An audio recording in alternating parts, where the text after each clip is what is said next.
All right. And Karen, I'm here. I am just having some camera issues, so I'm trying to see what I can do. Okay, no problem. So I, I now see that I am chairing, and I did not realize that I was doing that today. So We'll help you out. I do not have the land acknowledgement in its formal statement. So I will just speak from the heart about the legacy of our indigenous peoples and our respect for the land on which we now live and the lessons that we have learned from them. So it is heartfelt, it is genuine, and hopefully that will substitute for the acknowledgement that is typically written and very eloquent. And if anybody wants to add anything, now is the time to do that. Okay, so let me, my screen. I just found it. I was trying to unmute while also finding our land. Oh, good. Oh, like. please do. All right. I'd like to acknowledge the many tribes and bands who call Oregon their ancestral territory and honor the ongoing relationship between the land, plants, animals, and people indigenous to this place we now call home. We recognize the continued sovereignty of the 9 federally recognized tribes who have ties to this place and thank them for continuing to teach us how we might all be here together. Thank you. Thank you for finding it, Cord. And then I lost the share not the share, but the rest of the agenda. But I think that it's supposed to be a few remarks from me, and then I'm going to ask Heidi and Cord to also assist on remarks as well. So I thought we had a great session last time, with our 3-day retreat. From my perspective, I'd love to hear from you on your perspectives on the retreat. And then we've got work to do, and I know Cord has been doing a ton with Brian on getting something together for our next session. And to present, and then eventually, and hopefully not too far after that, really finalizing the actual plan. So Heidi, Cord, Brian, and I met as a small work team to make sure we could advance the work from the strategic planning session. Brian and Cord did a lot in categorizing all of the information that was gathered, and we tried to they tried to put it in a form that was easily accessible for us, and then we did some more reorganization of that, and I'm sure there has been more done since we met last week. And so I think in some ways I'm going to be turning this over to Cord and Heidi just to review where we are, what we want to present to the full board on the 18th, is it? And we'll go from there. But let's first start with just further impressions, thoughts. Alicia, we haven't heard from you on your view on the retreat and any impressions from that. Does that mean you're calling on me? I am. I am. Okay. So, first I have to say it was amazing how smooth it ran with that many people on a Zoom, and the breakout sessions were great because you really got to talk and connect. There are a few takeaways, kind of, if anything, little cute things like the squishy part. You got to make it squishy. That kind of has stuck with me, but I felt like it was a good retreat. I kept thinking, well, if I'm bored, I'll opt off. I stayed for every minute because it was so intriguing. I love the little trainings, I don't know if they're trainings or updates, however you would put it. So I don't know if you wanted more, but that's just, right off the top of my head, what kind of sticks out for me. And we have somebody on the phone. I don't know if it's somebody for public comment or if it's a member. And I want to be respectful of not the person not necessarily having to disclose themselves, but it would be helpful for us to know one way or the other if you could unmute. And the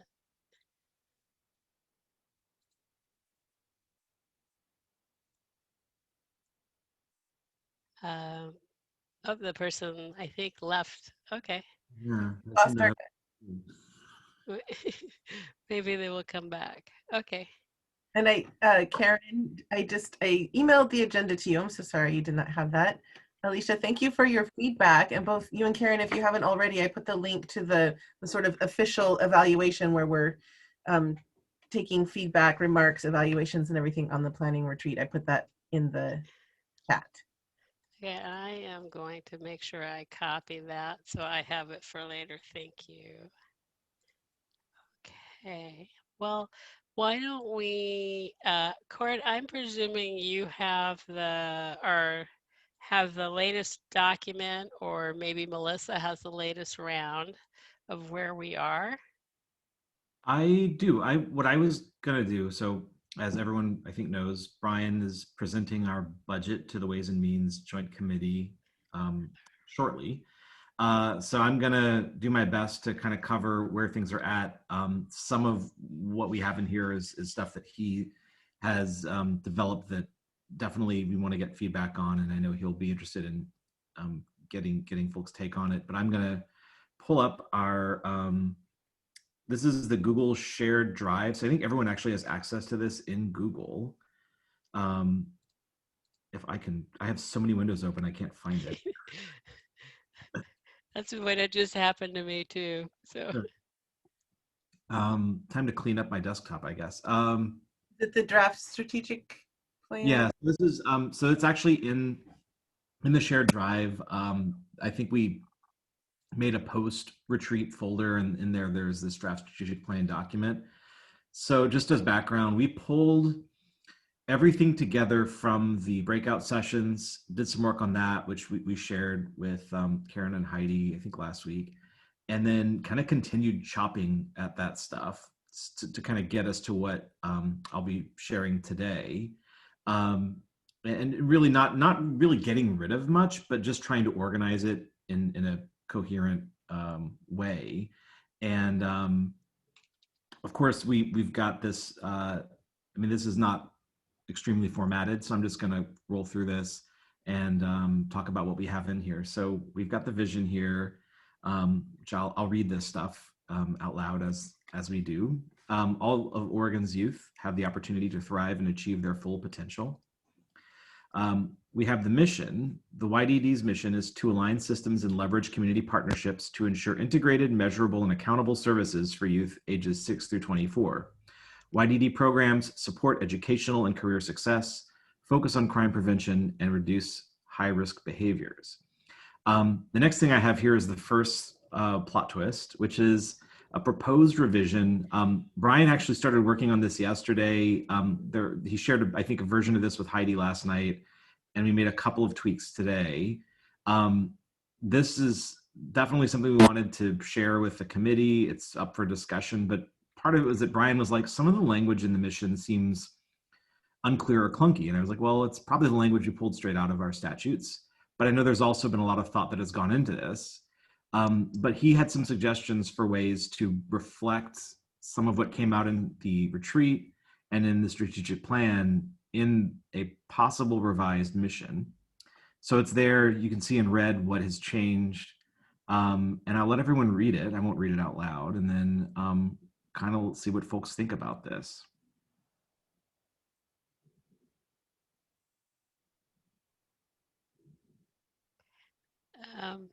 just as a rather small nit, the juvenile justice and crime, there's well, reducing contact with juvenile justice. I think it has to be reducing contact with juvenile justice and reducing crime, or it doesn't quite read. Yeah, It's just a small nit. I kind of think that, like, I would probably, I mean, you know, with that particular piece, I should ask Brian about it. I think that there's kind of two components. One is to reduce contact with the juvenile justice system. And I think what this is replacing is the reducing high risk behaviors. Right. So we wanted an affirmative, which is youth strengths and safety, but also kind of recognizing this part of the work really in the juvenile crime prevention piece, which is as much juvenile system contact prevention as crime prevention. But I think, you know, I'm going to put a highlight on that. And I think that you're right that it does read a little weird because contact with crime is a little ambiguous since it's Right. your perpetrator or a victim, and what does contact with crime mean? So I kind of get where that's a bit unusual. Right. I think it's either has to be reducing crime or criminal justice. And maybe it's just while reducing contact with juvenile and criminal justice might be the.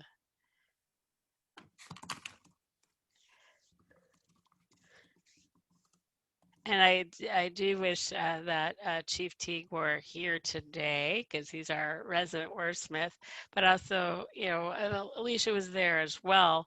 You know, so many of our YDC members had input over multiple meetings into that mission statement. I think I don't know how many meetings we spent on it, but it was probably like 4 or 5, right, Heidi, at this rate?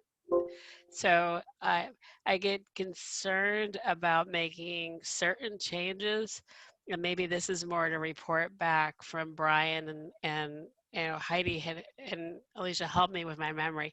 I remember we had a lot of discussion on the leverage piece, that we had talked about, you know, the investing, and what we do is give grants and we invest, and folks felt that the investing was part of it, but the investment was to do something, and that was to leverage the community partnerships. So that's one of the call outs that, and then the other feedback that I remember was really on the measurable and accountable piece. And I think that is in other places in the plan. So we might be able to say, okay, we've shifted that because that's just going to be part of the plan. And it's really, if you have a good plan, it should probably be part of it anyway. Thinking about it. So I get, I like the equitable and effective piece myself. And I like the positivity of the youth strengths and safety. That's super helpful. Maybe like, I feel So like. I am not. Oh, go ahead, Alicia. Oh no, you go ahead, Gordon. I'll follow Well, I up. was going to say, like, I feel like I can't really do justice to, you know, something that I feel like is mostly Brian's thought and work, and also I think, you know, you kind of bring up a great point, which is that, you know, like, I think there's a lot of work put into this before Brian got to join us as the director. So I want to get your feedback, Alicia. My thought is that probably, I mean, when we're thinking about what we're putting before the council next week as part of the work here today, it sounds like maybe the feedback would be, this is something that Brian and the committee ought to look more at as a separate thing from trying to move, like, separate it from the strategic plan development for now, because the mission in itself has been like an ongoing process, and it might be a bit, there's some challenges to trying to make a change at this juncture in concert with everything else that has to be looked at. Does that seem like a good sort of way to navigate this? So I would weigh in and say yes. Those of you that know me know I hate to wordsmith. It's not my skill set. And that being said, there is specific language that juvenile justice uses, and I am worried that we might be on the outside of that language, if you will. And that's not a great way for the new boss to start. So I think pulling it aside, making sure that people get a chance to see it and are comfortable with it, and are using the language that they're most comfortable with and most supportive of, would be important. So that's my 2 cents. That's great. Thank you. Yeah, I mean, we knew that this was probably a piece that's a little bit outside of a little beyond the assignment, but I think it was good to just sort of get some input while it's fresh. But no, thanks, Karen and Alicia both. I think that it sounds like this would be something to hold on to and then take up in future committee work. And I certainly applaud the effort to want to make a change and make it more in line with what we have been talking about. I think we just have to make sure everybody feels comfortable and that we hear from everybody on that aspect. The question will be whether we let people know that we next week that we might be wordsmithing the mission. I think we should. I don't know what level of detail to go into. Yeah, I will ask Brian what he thinks about that and let him maybe think through how he wants to approach it. But yeah, I think the intention is the goal is to maybe it's as we get further along in the strategic plan finalization that begins to create some momentum of its own, and like, okay, now the question comes up, does all of this align? Yeah. The values and beliefs here we have not tinkered with. We think these are still perfect. I will read the values and beliefs. Values: equitable access, equal opportunity, youth-centered approaches and results, inclusion, innovation. Does someone else want to read the beliefs?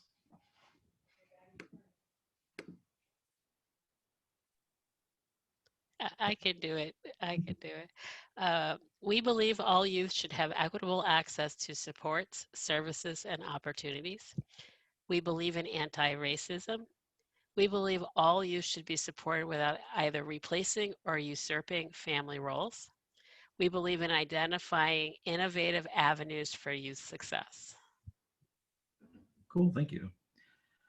The theory of action here, I believe Brian talked about this a little bit within the retreat and wanted to make sure we included this as well. I think this is to some extent extracted from some earlier work that we did around a YDD theory of action. And I'll just leave this up for a second so everyone can just see this.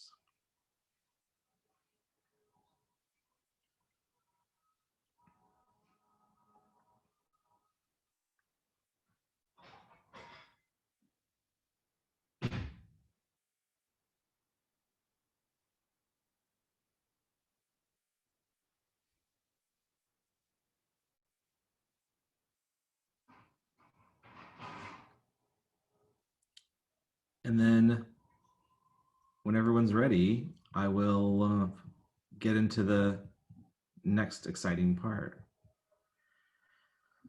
So, as I think everyone recalls, we had 6 priorities originally that sort of, it was, I think there were maybe 4 or 5 during the retreat.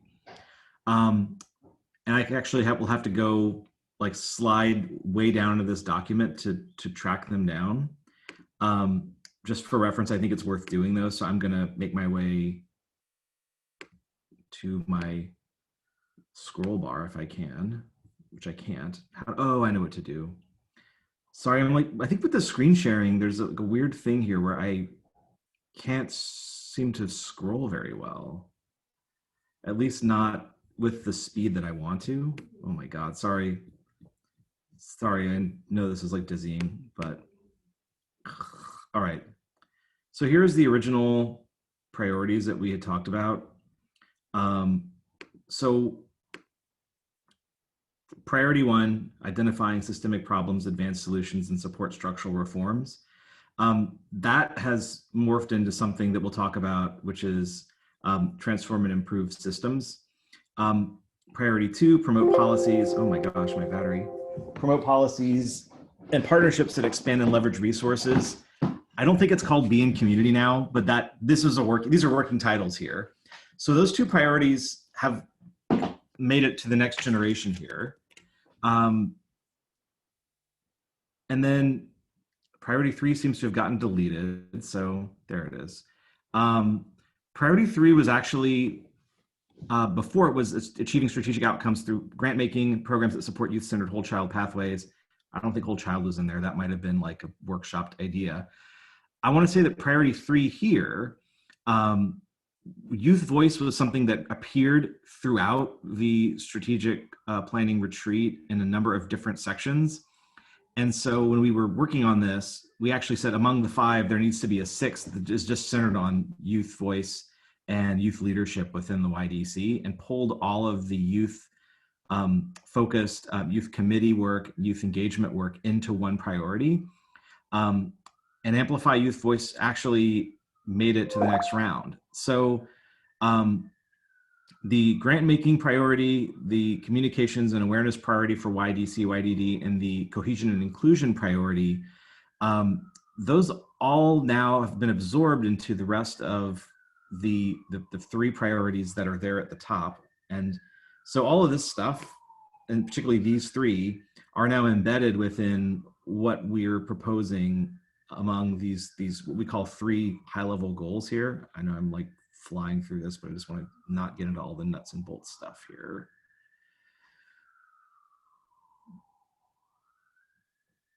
So we've got now 3 overarching goals: systems transformation and alignment, which was kind of a modification of the original first priority; youth voice and resilience; and then community and capacity building.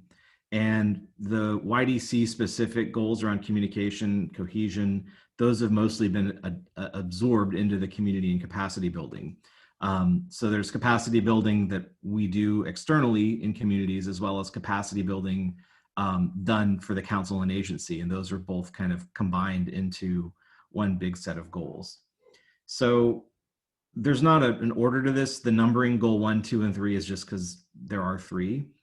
And what I'll do is I'll show you. So we have, I guess you could call it a hierarchy, that there's 3 goals. In each goal, there are strategies, which each strategy breaks out to a number of different actions. So actual things that we would do. And then closer to the end of this document, we actually began to formulate what are some of the measurable ways that we assess these actions. And we might be able to talk a little about that. But I will just here just kind of scroll down. So what we've done here is we've got 3 big goals, and we have the strategies that fall under each. And each of these strategies is either something that was directly recommended through the breakout sessions in the retreat, or in some cases, it's a strategy that we devised to pull together a number of different actions that came up during the retreat. So sometimes there were a group of different actions that were recommended where we're like, well, these all fit together. What's the overarching strategy that these actions might lead to? And further down in the document, as you saw with my rapid scrolling, all that text is still there. So each of these strategies has 1 or more actions associated with it. And the one other thing I'll note, and then I'll just kind of let everyone look these over. And unfortunately, they didn't all fit on a single page, so I'll have to scroll through. But where there is a priority noted for a strategy, generally speaking, Brian has identified what he thinks among these is the starting point. In some cases, as you can see, there's 2 priority strategies within one of the goals. But in some cases, the work, I mean, there's work that the council might do, there's work that the division might do, there's work that might be done jointly. So it kind of made sense to have multiple starting points because there's multiple strings of work being done by the council or committees or division or some combination thereof. So I don't know if you guys are in the Google document. If it's helpful, I'll leave this up for just a minute, let you read. I will shut my mouth, and then I'll scroll down to goal 3, and then we can talk about what we've got here.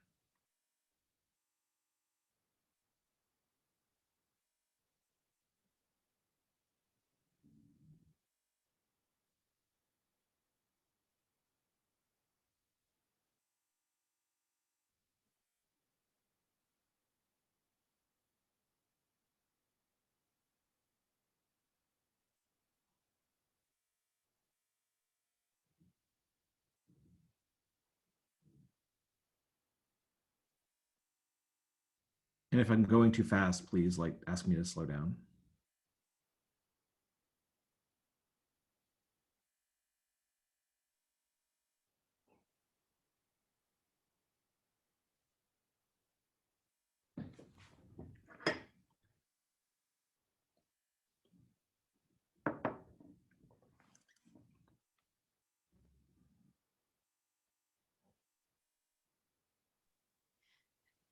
This has really come a long way, Cord.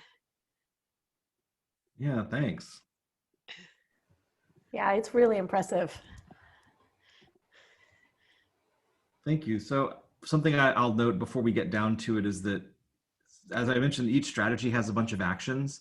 And where you see a priority strategy, there's usually a priority action that has been called out in the strategy. So we're not saying within this strategy, do all 7 things, but that there is a starting point within each. And so as we move down, you'll see where that is. We've always highlighted that starting point.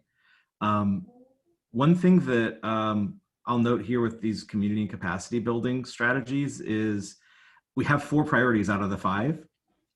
And this is a really good example of where the priority strategy for embedding equity, inclusion, and anti-racism throughout YDD and YDC, the first step is actually the recommended creation of an equity committee. And the additional steps would ultimately be the work of that committee. So in that example, it's creating a committee that then carries out the work. It links to the priority strategy to align the committee structure with the strategic plan. And you know, a lot of the work in the first 2 is going to be connected, as it's all work around the council, the communication, cohesion, et cetera. And that last strategy around impact, strengthening impact through community relationships, agency partnerships, et cetera, is primarily agency work. So this is a good example of why we have a bunch of different priorities, but the work is actually divided so it can start in a few different directions.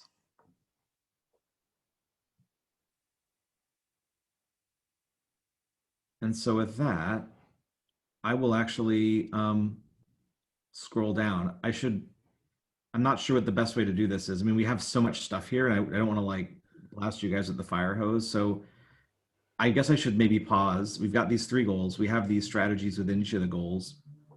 We can move down and talk about each of these in more detail, but I should ask, is there anything that's like jumping out, you know, where you're seeing something that you're wondering what we mean by that, if it seems different from what we talked about in the retreat, et cetera?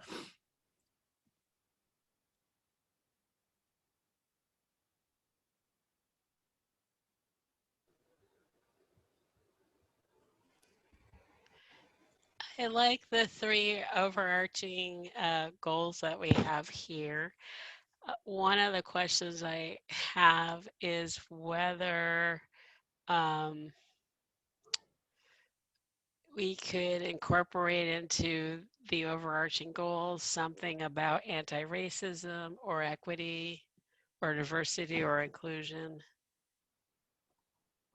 And this is more a musing than a you know, a feeling of like I have to have it affirmatively, but that would be the only thing I when I looked at it, I was like, you know, it might be nice if we could squeeze that in, since that's what a lot of people are going to see and first. Yeah, I think that's a fair question. You know, that I think that, I mean, there are ways I mean, there's a strategy within one of the goals, but I think, you know, it's tough because really these kind of end up, each goal has such a multitude of strategies and actions. But I do kind of think that there could be a value to finding a way to, I mean, a lot of what we did was sort of pulling things into different pots. And so I wonder if there's a way to pull all of the equity, and inclusion, et cetera, related pieces into another goal. I think the only drawback is that it does, one of the things that we struggled with, and I think this came up in some of the conversations, was trying to make sure that equity permeates the work versus, you know, isolating it as this is the equity goal. And I think that's sort of the thing to balance is, how do we, if it's not called out as one of the overarching goals, how do you make sure that it's there and that it's visible? And I think that is something to consider.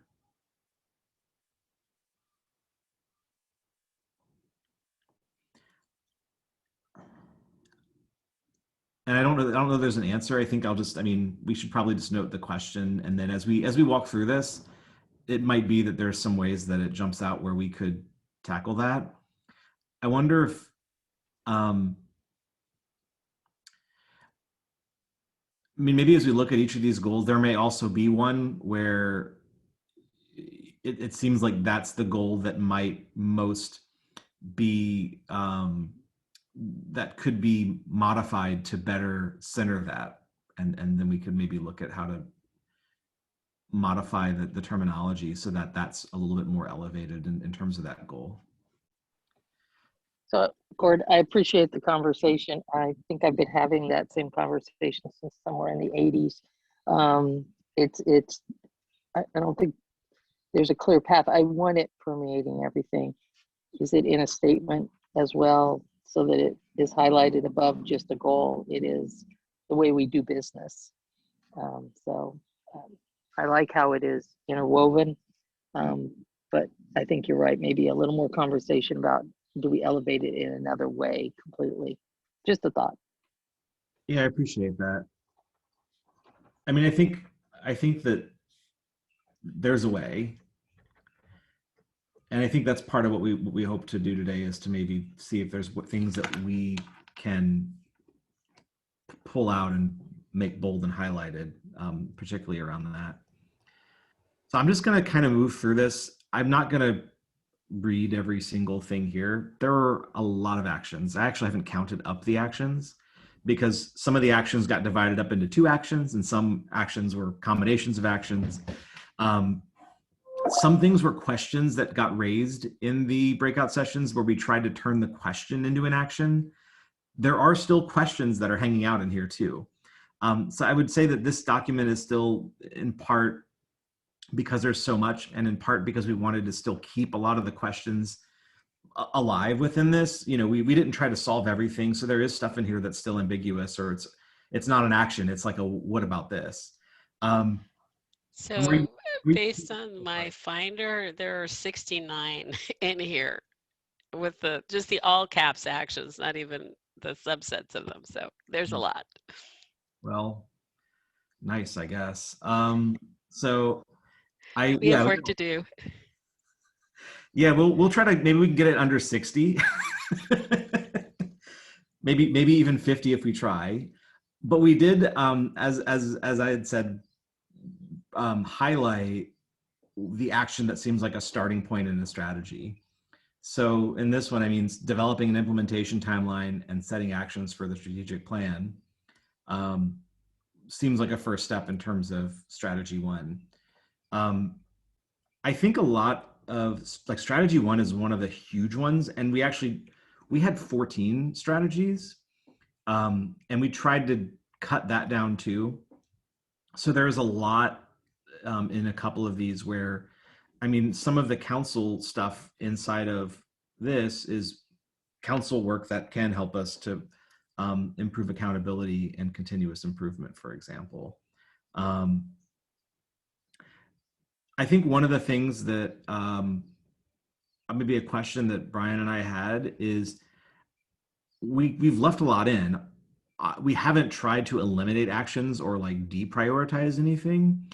And I think, I don't know if that's a thing to have happen today, but kind of an open question is, 69 actions is a lot. Even, you know, if we just look at some strategies, there may be some that just with more analysis don't really rise to that high of a level of importance. So that's kind of an open thing, is like, we didn't try to make a lot of judgment calls about what doesn't deserve to be in here, but that does lead it to be a fairly robust list of things to do. And I mean, you know, there is part of the reason it's long is, I mean, this was the action around the idea of commissioning a white paper study on racial and ethnic disparities across youth serving systems. We have all these questions that came up around this in the discussion, so we tried to keep that stuff in there. What Brian has suggested, and I think that this is something I would want to get everyone's take on, is, I mean, we have this document, this will be, you know, available for folks, but I think in terms of sharing with the council, we may not want to provide them with all 15 pages to try to digest the week. You know, we can say it's here if you want it, but our thought was just to maybe stick with the way we've presented the goals and actions in that more condensed form. I'm sorry, the goals and strategies. And the actions, we might provide an example or two, or perhaps the priority actions. So when we talk about strategy 1, just talk about that action, maybe provide an example or two of other actions that are recommended, but not necessarily, going a page per strategy. Does that seem reasonable in terms of an expectation for the full council to not sort of say, okay, take this whole thing in and tell us what you think?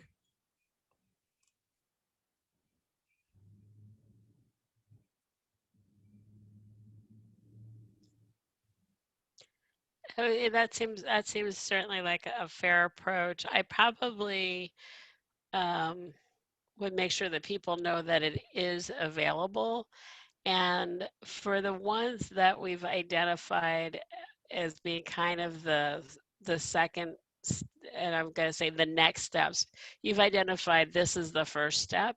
Mhm. I'm wondering if, since we can't be in a room to have whiteboards where people can put their chips on, whether we can use some form of a technological solution like a survey to get input and feedback from folks, either a ranking, like a ranking choice, or either a, pick, here's 6 actions under this one strategy, pick 3, just to force people to say, okay, this is, because we have only a limited amount of money and a limited amount of time, this is what I'd want to see happen. I'm wondering if that would be the way to go with that. I think that's reasonable. I think that we could actually list the actions as well and just get rid of all the sub bullets of actions, and it would fit on a few pages. Right. And I think that, I think if we can get it down to a few pages, that's pretty digestible. And then say, so we're trying to get it out, I think, by Friday. So folks have time to look it over and say, we'll want your feedback on this at the council meeting. And I think there's a way for us to do some kind of we can do a Google Form survey, if nothing else, and give folks time in the meeting to go and complete it. I know there's more like cool ways of doing that kind of ranked choice stuff, but I don't want, Well, and sometimes the method everybody knows, which I think most people are familiar with, Google survey, is the one to use, right? Yeah, because we can just put a link up in the meeting and let folks go and I mean, there's some formatting work we'd have to do to maybe build that out, but I think that's, I think that's a pretty good idea. I feel like there should be some way for folks to weigh in. And I think that, certainly in each of these strategies, there are probably actions that somebody's going to say, well, I think this is actually more important. So we should have a way for that to be registered. Well, I'm really disappointed that we aren't going to sit in a room with 69 and how many pages and wordsmith it. I'm not going to show up if we don't get to do that. No, well, I was going to put you on the wordsmithing committee, Alicia. Dang. that's what we're doing here today, right? I have the really all smart aleckness aside, I appreciate the way you proposed it and making sure people have that supporting documentation of how it's going to get done. But that, that we keep it so that, while in the meeting, we get the big picture and then allow people a way to have their input. Either way, however you do that, it's fine with me. Yeah, I mean, this document we might clean up a little bit. Like there's probably stuff we want to pull out before we would put it before the council, just because there's still stuff that's being formulated in here. It's a bit of a working document, but all of this we could share, but I think we could condense it and make that a little easier to work through. I think that some of this, the other thing that's a little challenging, I like this one, action, agree to basic coordination understanding with agency partners for the new biennium. That wasn't something that came out of one of my groups. So I don't even know what some of these mean, to be honest. Like just because I know someone had something in mind when they suggested these, and it may be that Brian's group came up with it and that's why he highlighted it. But like, I also see where the council could say, well, what do you mean by this action? And we've tried to unpack some of these, but we're also, like a lot of this was stuff where we're interpreting what somebody meant when they said it. So there may be a little bit of that happens as we work through it. And that happens with almost every one I've ever done, where you're like, I know somebody had an idea there and it was coming from this slant, and you have to kind of stand in that person's shoes to figure out what did they mean. Yeah, like and some of these are really clear, and actually I mean, I'm looking at this one. I didn't do any of the picking like first steps, but I remember my group, I said, let's put a lightning bolt on this because I know that this is something we can do. Meeting with procurement to look at longer grant timeframes, we're already talking about. It's already underway. So I'm going to just actually drop a comment in that we're kind of talking about it already. Yeah.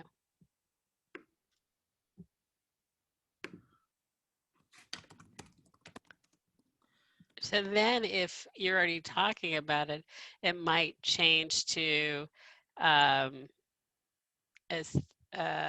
work with those two groups to establish a longer grant making cycle, or to explore if you need to.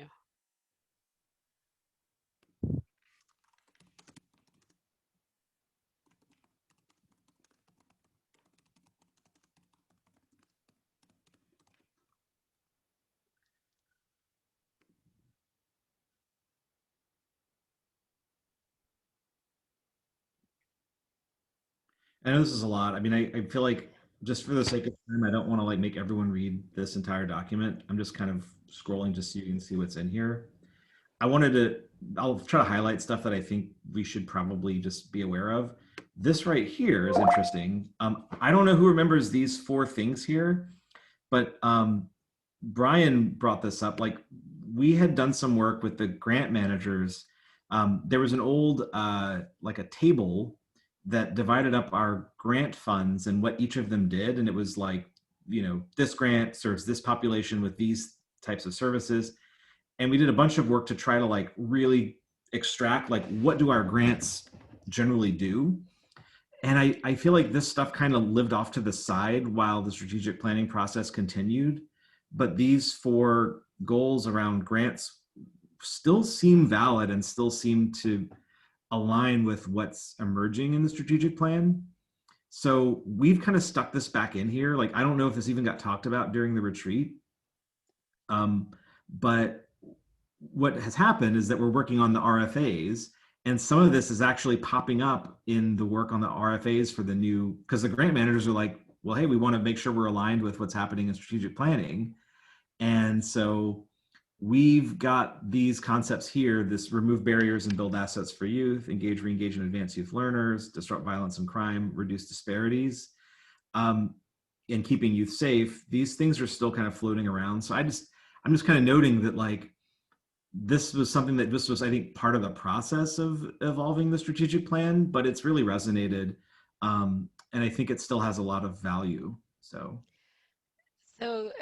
remember how about 15-20 minutes ago you said as you're going through this you may have thoughts on the proposed revised mission? So what about, rather than saying reduce contact with juvenile justice and crime, it said disrupt violence and crime?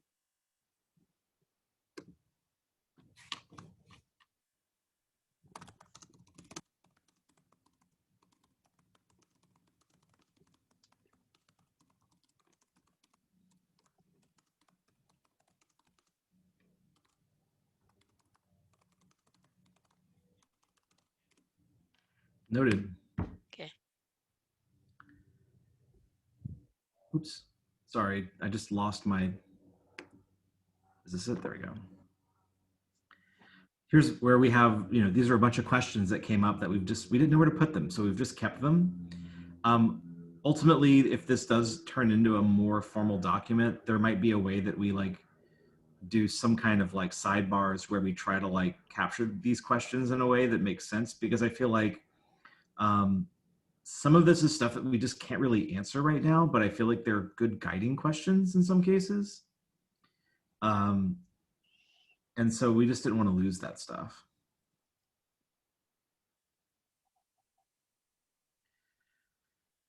So Those are really good questions.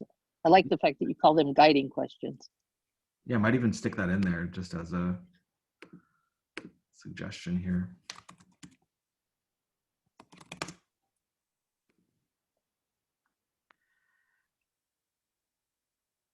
So that's like 6 pages of the first goal. It's amazing, isn't it? Yeah, I think it's something like that. I mean, it's a lot. But so that's the whole system transformation and alignment piece. I mean, I'm kind of looking for I think some guidance on how we can prepare something that is good for the council. It seems like now, having seen one of these, if we were to reduce this to the strategy and just abbreviated versions of the actions, does that feel like that would be sufficient without like hiding much for the council?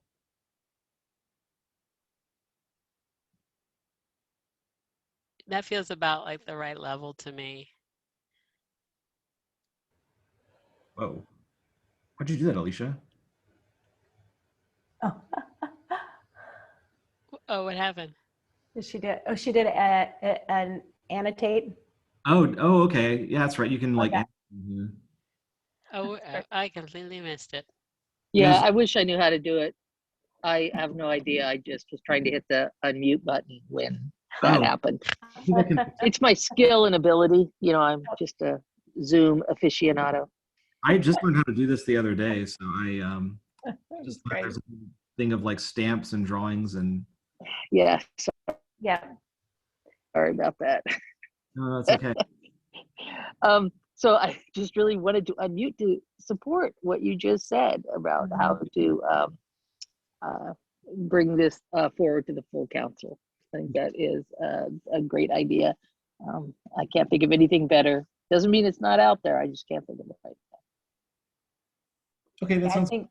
I think that makes a lot of sense, Cord, process-wise. You can have the big long stuff if anybody really wants to go in there, and it's a reference that has, it's captured all of the inputs, right? So you have that as your reference, but having just that simple lens, goal, strategy, and action, and it sometimes is even helpful just to get the goal and the strategy for some, without even actions. But I think at this phase, that'd be a holistic approach: goal, strategy, and actions. All right. Yeah, we may also be able, like, I think we tried, like I said, to edit the actions and to combine where we could, but there may be more we can do to clean it up. Yeah.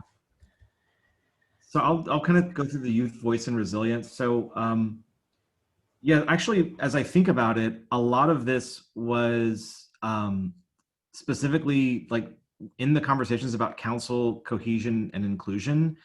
A ton of conversation really centered around youth members, how to strengthen the youth committee and youth members, recruitment of youth members, the experience of participating in the council.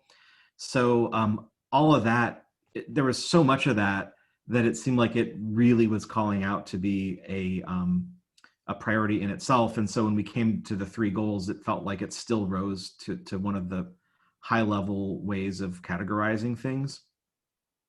And so you'll see here, I mean, a lot of the first steps or initial steps we've identified here are really around developing a better both youth engagement plan, but also youth recruitment and onboarding. And I think, I don't know if the note is still in here, but I remember in the conversation that we had about this, that the more we do to make youth membership a more welcoming and navigable experience, the better it is for every council member. Right. And so I think that while this is really centered on making it better for youth members, I think it's going to have benefits across the board. We actually have a ton of measurable goals, but there were a few where they just still are in here, so I just highlighted them to make sure we have them in the other part. So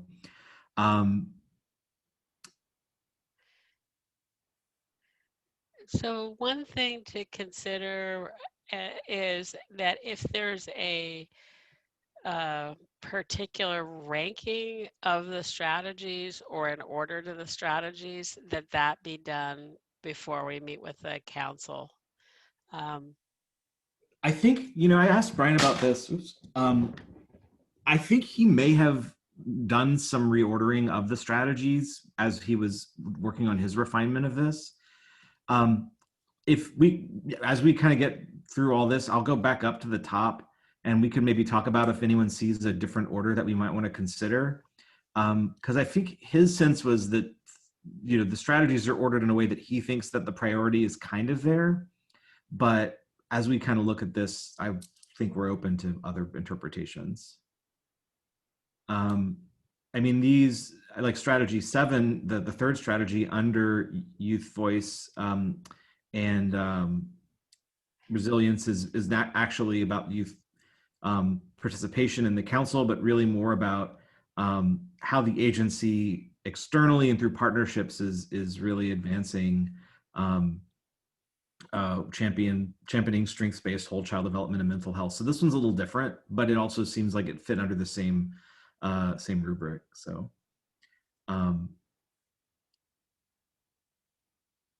another deliverable, developing an agency communication plan. So as I think Brian may have mentioned, and I'll mention it here, you know, we've kind of been working through this possible staffing restructure project.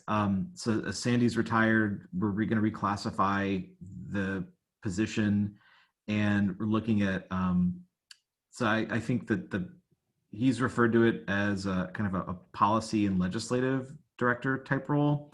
The term that I think we've kind of been talking about the last few days is policy and partnership director, which kind of aligns more with some of the language in this plan. The policy work incorporates legislative work, but the partnership piece is really heavy throughout this. And I think that communication probably is a part of that role, but it seems like that also might file under partnership to an extent as well. So I'm guessing that one of the things that is not named in here, but that is going to be part of the work, is in defining the new position, what responsibilities out of the strategic plan are actually going to fall into that role.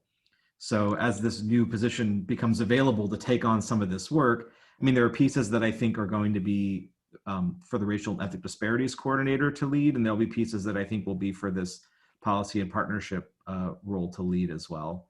So just kind of noting that that's one of the goals, is to increase capacity for something like developing an agency communication plan, or really driving more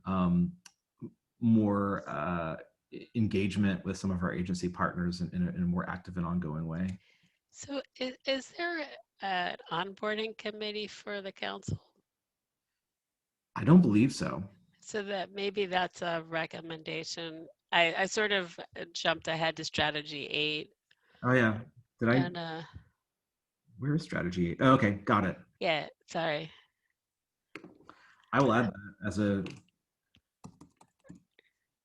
Right, because that's where that work would be done.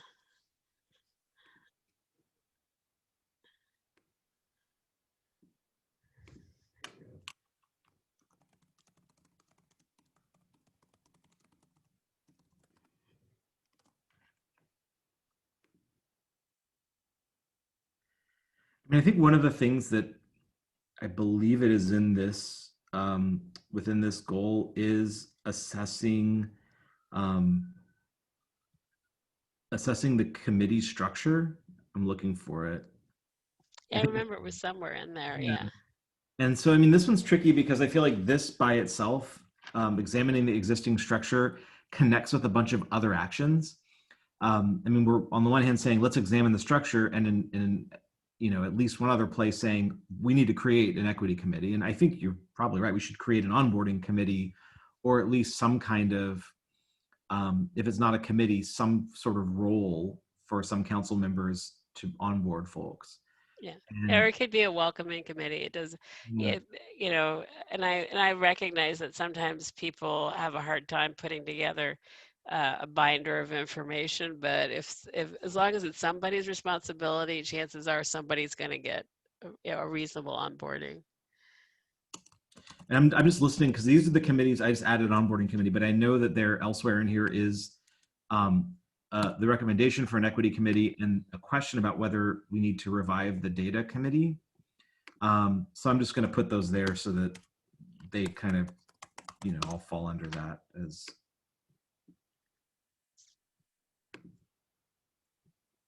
parts of that work.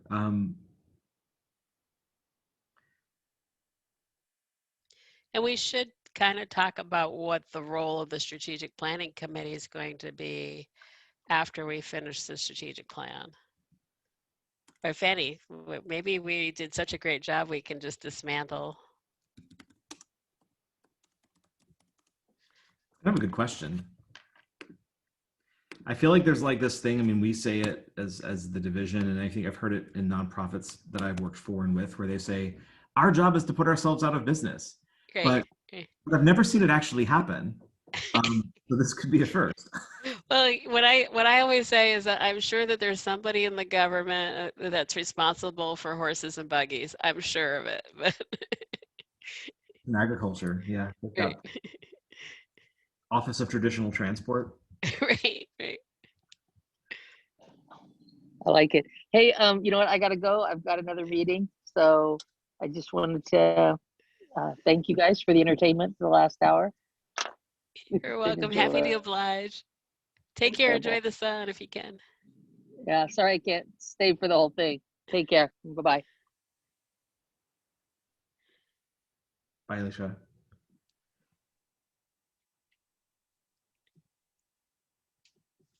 So I'm just gonna, I think, scroll to, I think strategy 12 is the last one. Strategy 12 is like massive. I think probably because there's just a lot of bullets, but this one was where I think this did live as its own priority. This was the partnerships and collaboration priority. And, you know, it's, I mean, all these are now kind of amalgams of what we had before, but a lot of that stuff that is here was originally living under its own priority. And this is really talking about the work with different agencies and partnerships. I think this one is one that I feel like it still needs a little bit of, like, for me, I'm still kind of wondering, like, I feel like a lot of this is probably division work, but I think what's interesting is that, I mean, this one here, particularly like with philanthropic and private engagement, I feel like there's like a council piece as well as a role for the director. Oh, cameo. So I'm kind of just naming that in part because I feel like what's been interesting is that the state has now begun enlisting these foundations as funding distribution mechanisms. So with the CARES Act, the contingent was enlisted for distributing funds. And now I just learned that as part of the summer learning funding, there's like $300 million that the state is putting out for summer learning programs. And about 40 million of that is going to go to OCF for distribution. I think we're trying to get into conversation with them because some of what they're trying to do aligns with what we do. I mean, that OCF is like, how do we do gang prevention? And we're like, you should talk to us about that. Hey, so, that's awesome. I don't know what will come of it, but it's interesting because it's like the state is seeing its own funding processes as too cumbersome for the rapid distribution that is necessary in these emergencies. And so I think what we maybe want to figure out is, I mean, this is looking at, leveraging as a verb maybe means a lot of different things. I think that, you know, there's a few different ways that I mean, you know, Brian and I were kind of talking about this, like, you know, are we like the angel on their shoulder that starts giving them advice? You know, are we trying to align our funding with theirs or vice versa? I mean, historically, projects were piloted by foundations and the state would adopt that and turn it into, you know, a state initiative. Can we do the opposite where we are doing things that then foundations want to fund to sustain? So I feel like there's a lot of interesting. That would be awesome. Yeah, I thought I was like, you know, Brian brought that up. I was like, that's the opposite of what I've always seen, but like, why not? You know, I think if there's an agency that could be the incubator for that, it would be YDD. So anyway, I think we've got another 7 minutes in the agenda for this. So there are many more questions. We keep all the questions, right? And then this part is like all new. This is something that Brian did pretty much entirely. He went through and figured out what are all the deliverables that we have named in this thing. And what are some of the measurable ways that we would look at these actions that we've set forth? And so all of that is actually here in the document down at the bottom. I haven't actually spent a lot of time with this, but it's here. I would give him a standing ovation if he were here, so you'll just have to convey that. That is awesome. I have a question. Actually, scroll back up just to it said annual survey data in the numbers somewhere. And I don't know anything about that survey. Oh, good question. I don't know either. If I find it, survey. Is it this right here? Yes. Yeah. Yeah. Yeah. Well, so a couple of things. I don't actually know what this means. I know of two different surveys. So one is ODE actually does a survey of everyone that gets money from ODE, including our grantees. They actually share that data back with us, and it's a customer satisfaction survey. So I don't think that's the one it's referring to, but that I should just note that we actually do get feedback through ODE on how we're doing as an agency serving these organizations. We just this year actually, like Abraham, put together a survey for our grantees about more like what are the barriers and issues that you're most impacted by, either that youth are affected by, or that you as an organization are contending with, either through your work or just in terms of trying to survive. I think Brian may have shared a little bit about this. I think he's going to highlight it in his testimony today, but we had, I think, 60 some odd responses from our grantees, which is pretty good. And it was, everything from executive directors to advocates and case managers who replied, and they named the things that were the most challenging. What we said was, what are the top 5 things? And so we looked at, how many times did each of these issues come up in the top 5? As you might expect, COVID-19 was like number 1. But there were several different issues that got identified. Some are systemic things. Systemic racism was named as an issue that a lot of our grantees are really trying to address through their work or contending with, or something their youth are contending with. But there were also things that we might be able to have a practical impact on. One was hiring and retaining good youth workers.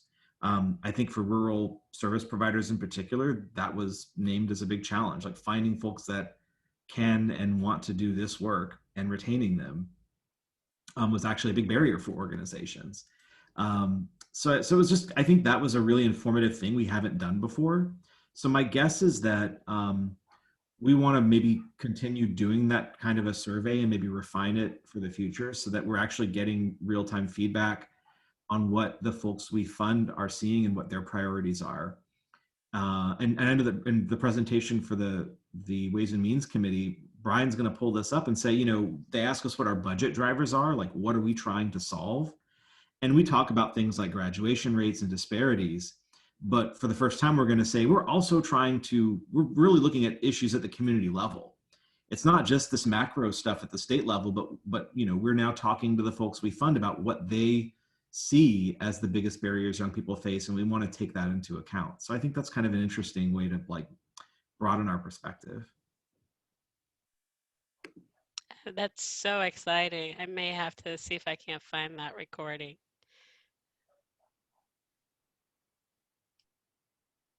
And I think, so the SEED survey is something that I don't actually know much about. This is a totally different thing that ODE is doing. I'd have to go to my email to find it, but it's something that ODE is doing that we might be able to, it's more of a youth-focused survey. And I'm not going to say any more about it because I just don't know much about it. But I think there's also a desire to get more youth feedback, to actually have young people evaluating the programs they're participating in and telling us more about what they need.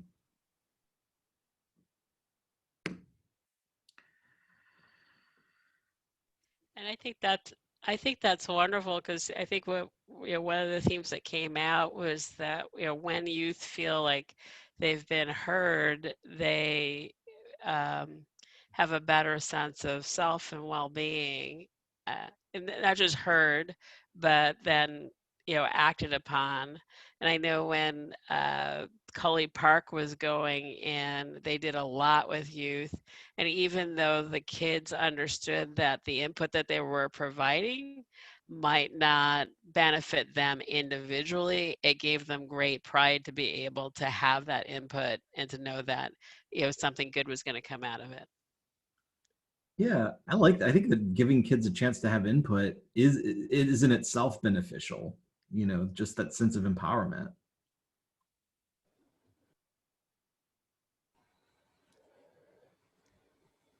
I have to say, this is so exciting for me. My little strat Yeah. plan happiness place is, yeah, it's so exciting. It is. You can, it's like really, it feels really close, Yeah, thanks. I mean, it sounds like the next steps, like there's a few suggestions that I've made note of. I'm sure talk with Brian more, maybe later on today, actually, after he's done with his testimony.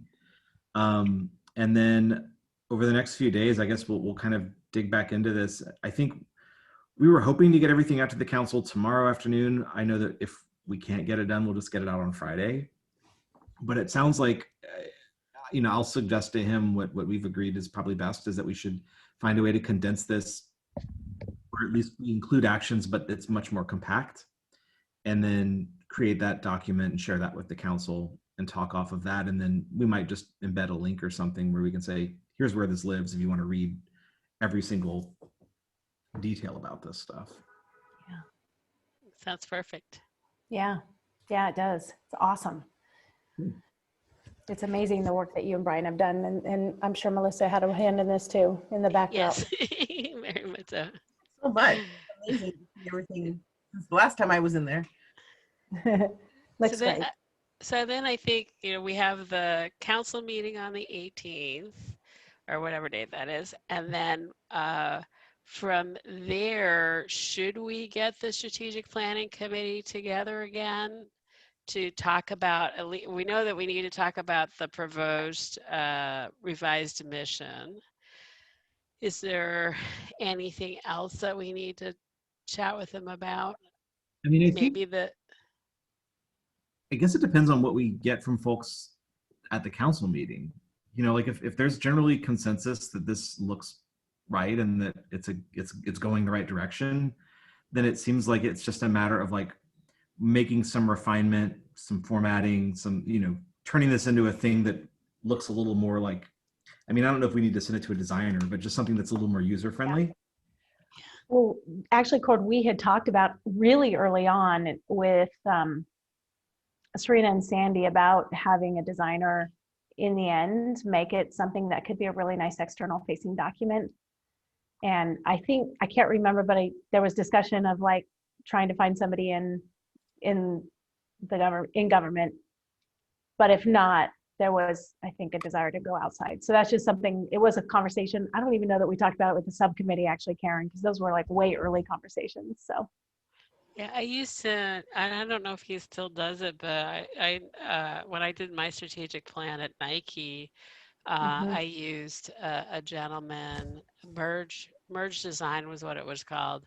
And he was just incredible. It was worth every penny we spent. So, and I'm sure you probably have recommendations too, Heidi. But yeah, the tough thing for us, I think we've got the budget for it. Yeah.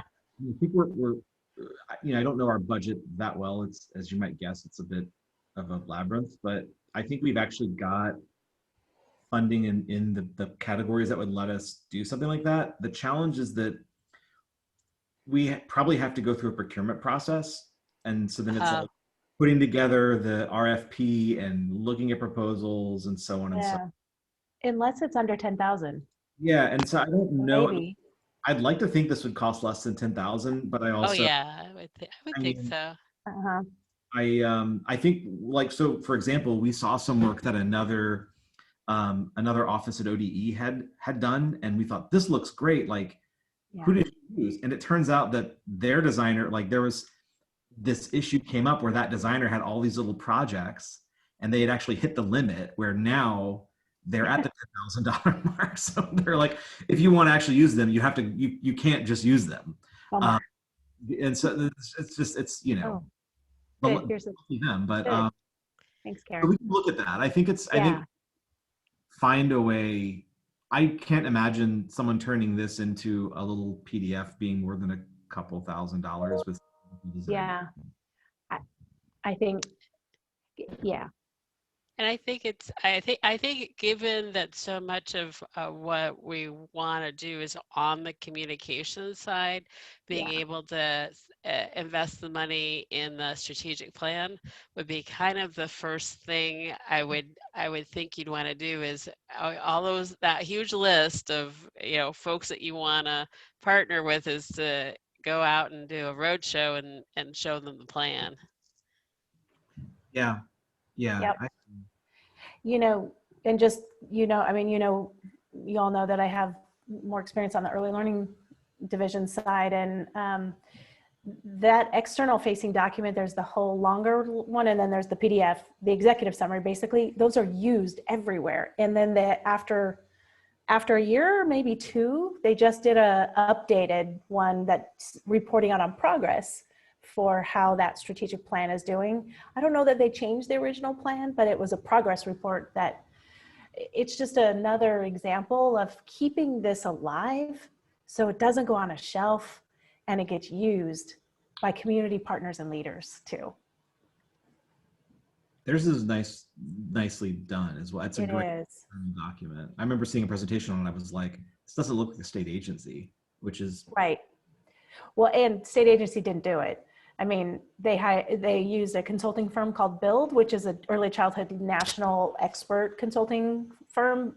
Oregon is a build state because of funds that were raised by philanthropy. So we get access to their consultants. And I know when Serena saw that plan, she was like, we need this. And I was like, well, they kind of pulled in this big consulting firm. But Cord, in all honesty, what's coming together is that. The meat of it is there, and now it's just turning it into something that is externally facing, that people can digest. And that's, you know, that's, I think, this next phase. I think it's very doable. Yeah, I think we can get a pretty long way. And we can actually get ODE's communications folks to help us with things. And I mean, they do some design, and they've been helpful on this. So we might be able to enlist them and then see how far we get. But the first step, that's what I've done, is done as much as I can do and then handed it off to somebody else to really put the, yeah. One thing that I think would be lovely is if we could send a note out to the grantees if they have photos that they have the right to use and that we could use. Yeah. I know there's always privacy interest when it comes to kids and all of that, but anything that could be usable would be really helpful. Yeah, we actually did that, the Ways and Means thing, and got a few images, but I think we could do a more, I mean, not aggressive, like you better send us some photos, but I think that we could try a little harder because they all are taking pictures. I also feel like we did back in 2016, 17, like around the time I started, we had a photographer who, I mean, a lot of the photos that keep showing up on our stuff, we hired someone to do that. And I mean, we're right now going out and getting a photographer into places is a little bit of a challenge, but depending on our timeline, it might be nice to actually like pay for some good photography work to be done as well. Cause we do get photos and people, it's like someone pasted the image into an email and it's like tiny and they're like, I can't do anything with this. Right. It is hard with COVID, but that's also goes to the point of having a document that people want to look at and take out. Yeah, I've got a note on that. So I think, so the strategic planning committee, I guess to the question of, it sounds like there needs to be another meeting, which maybe would be looking at some next iteration following the council meeting. I don't know where the mission revision comes in. I'm going to just talk to Brian about it and let him decide how he wants to approach that, and talk to you all about it. And then, I mean, my sense is that it would be reasonable to have something publishable by by late spring. Like, I think giving, I mean, I don't feel like it's something that has to be rushed. I also feel like it doesn't need to be sat on. So probably maybe the thing to do at the next strategic planning committee would be to establish the timelines, and even the timeline for the implementation overall of the plan, starting with publishing it. Right. That's great. It's exciting. This has made my whole day. So exciting. I love it. It is. It's great. It's a lot of Right. work, but it's so worthwhile because once you get everything lined up, it just seems to go. And that's kind of the miracle of these plans. Yeah.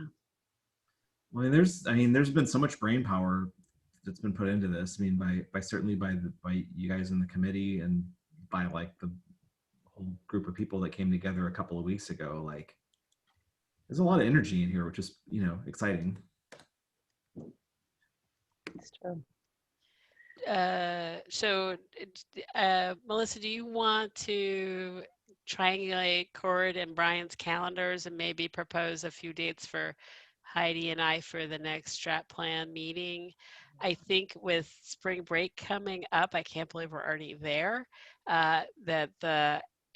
So the thought might be to wait until after April 15th, so we get through spring break and taxes for the next one. Oh, okay. Let's see.